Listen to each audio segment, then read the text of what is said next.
You ask Tiger to solve. This deals with linear equations with one unknown. The final result is r equals -6. Let's solve it step by step.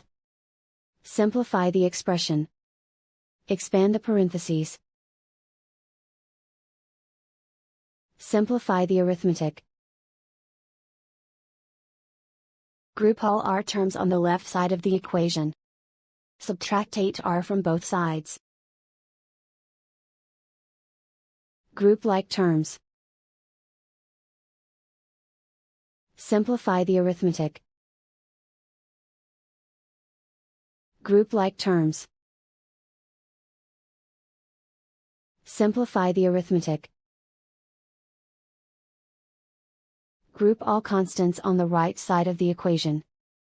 Add 48 to both sides. Simplify the arithmetic.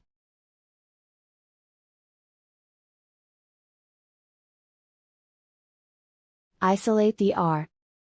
Divide both sides by -2.